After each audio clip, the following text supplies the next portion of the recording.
And this is an impromptu live. I wanted to hop on for a couple of things. One, we're going to talk about what I talk and say is what's love got to do with it. That's topic number one. And then wanted to give you an update on the Empowered Women's Investing Circle and how that was doing and extend a special invitation out to all of you women out there who want to learn more about investing in the stock market to go ahead and join us. All right. So, what's love got to do with it? So, you're in a partnership, you're in a marriage, you're in a union, and you love your boo like nobody's business.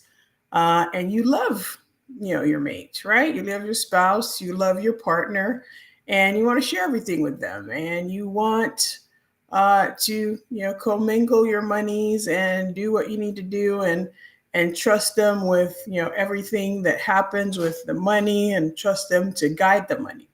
So that's not necessarily always the case, right? That's not necessarily always the situation. Hey Doug, thank you for joining. Yes. So in this segment, what's love got to do with it? I want to say that you may love your partner with all your heart and soul, and I love my partner with all my heart and soul, but you have to be aware of what's happening. If you are the partner that doesn't manage the money, you need to be aware. You need to be involved in the overall decision making process. You need to know what's happening, and you need to be sure that you keep your eyes open and are involved, right? One, you can be a guiding light for that person who may want some intelligence, right? When some decisions are being made. So you have to be an active participant in those decisions. If you're the person who's managing the money, you have to make sure that your spouse knows what's happening and that you guys are having the conversations when it comes to your money, because it's very, very important for you as a couple to have those conversations. Because I cannot tell you how many times, and this is one of the reasons that I founded my business, right? Where I've been dealing with, people who are in a union, they were, built a foundation with somebody, but weren't the ones necessarily managing the money or looking at the money. And then they come out of the union 20 years later, they find out that the love of their lives turns into their worst nemesis, and they have nothing to show for it because they weren't paying attention. Now, I'm not saying that that's going to happen to you. You could be married or with your partner for the next 20, 30, 40 years, celebrate your golden 50th anniversary. But you've got to be able to essentially understand, right, what's happening with your money, even if you're in a couple. And that makes for a good couple relationship, right? If you talk about your money, you understand your money together, then that helps your relationship.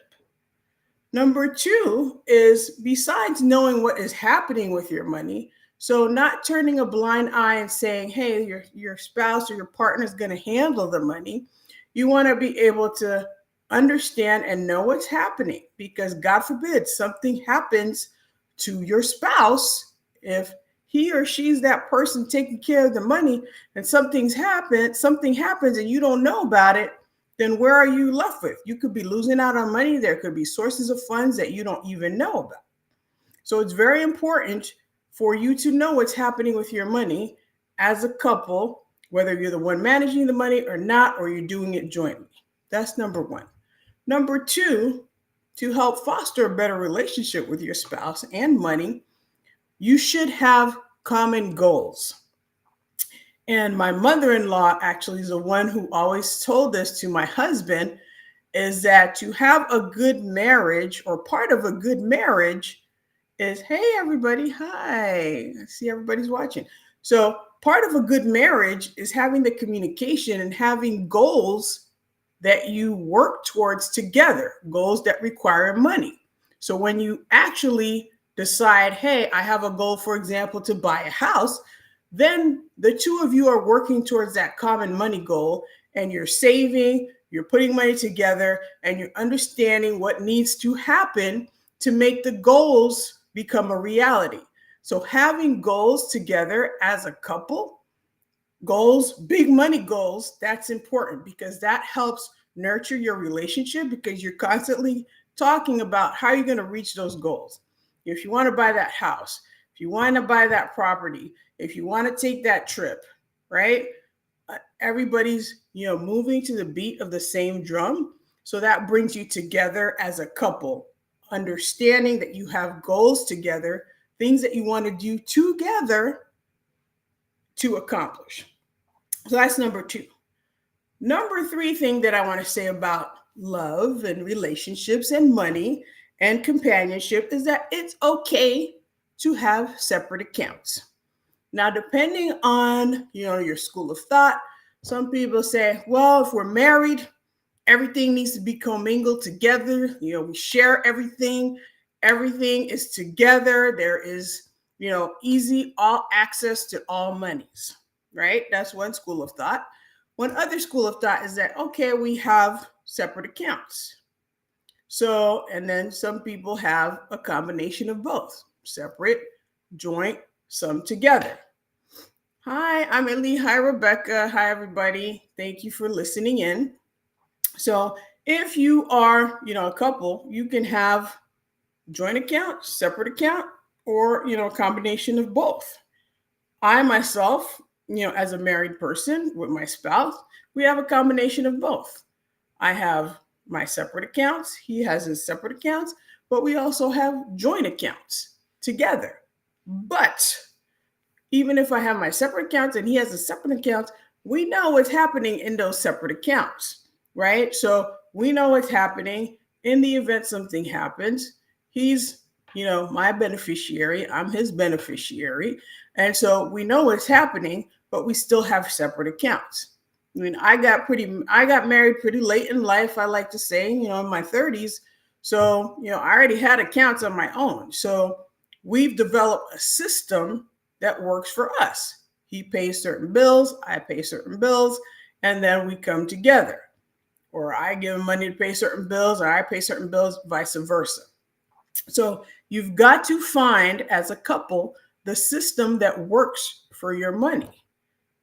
And you have to be able to discuss what's happening with your money, even if you have separate or joint accounts. Now, if you know that your spouse is that person that, you go out there, is taking money, not really tracking, has a different pattern than you do, maybe you want to have separate accounts for your peace of mind because you want to go out there, write that check and find out the check bounces because your husband went out there and spent some money that you didn't know about.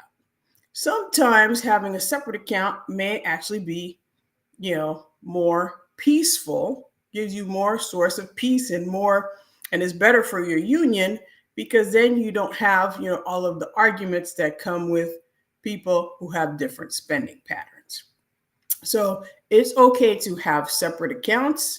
It's okay to have joint accounts. Just make sure that you're kind of aware.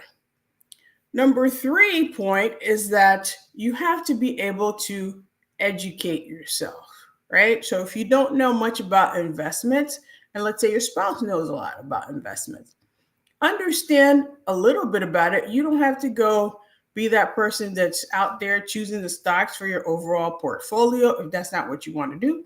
But understand what's happening. Understand why your spouse is making those particular decisions. Understand what's going into it. What's the rationale?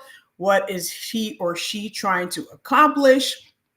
So all of those things are very important when it comes to money and a union, because a lot of times that can be a source of tension and stress in an overall relationship when you don't know what's happening or money's being spent. You guys are not in agreement in terms of what the money's being spent on. That can cause a lot of tension. And last but not least, I would recommend that you actually schedule, some money dates. Outside of the dates that come with nurturing the relationship, schedule times where you talk about money, you talk about your goals, you talk about your objectives, because sometimes, you're always, going, let's say you have kids, you have a job, you're going, and you may think you're working towards the beat of the same drummer, but sometimes that's not always the case. So make sure that you're having those conversations with your spouse when it comes to money, when it comes to major decisions, when it comes to money, because sometimes you don't want to be that person that's not in alignment, that's not in the same place with your spouse. Your spouse may want more aggressive investments. You want more conservative investments. Your spouse loses the money, then it becomes a problem.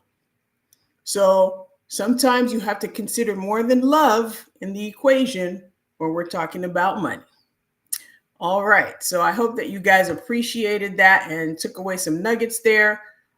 Last but not least, I do want to again emphasize that we started the Empowered Women's Investing Circle. And so that's essentially a group membership where we're going to meet every month to talk about different investment ideas, investing in the stock market, different strategies. So, things that will help us as women understand how we can use the stock market to our advantage to build wealth in an environment where we can network with each other, meet other powerhouse women, and actually grow our money and give us some accountability. So, we had the kickoff session this week. It was fabulous. We are still on a rolling admissions basis, admitting members. So if you are interested in joining the investing circle, I put the link in the comments in the chat so that you can join that circle. The cost is $97 a month. And trust me, you're going to make your money over, because once you know what to do and and you get yourself educated when it comes to investing in the stock market, that's going to be a return and the money that you're going to get back over and over and over again. And so I would invite you to join the investing circle. Hit me up in the DMs if you have any questions. The link is in the chat. But our next session is going to be on Tuesday. So if you join before then, you'll have the opportunity to join the session on Tuesday night, October 10th at 7:30 p.m. Eastern. And hopefully you can join us there, because we had a fabulous time on Tuesday, and the membership learned a lot and had things that they could come out and implement in their overall investing strategy. All right, everybody, I hope you enjoyed this live, although it was impromptu on my part, and I usually like to announce it, but I do hope that you enjoyed the live, that you got some helpful tips that will help you in your relationships with your partners and money. And don't forget to join the investing circle, because we're going to be making our money in there. All right. Good night, everybody.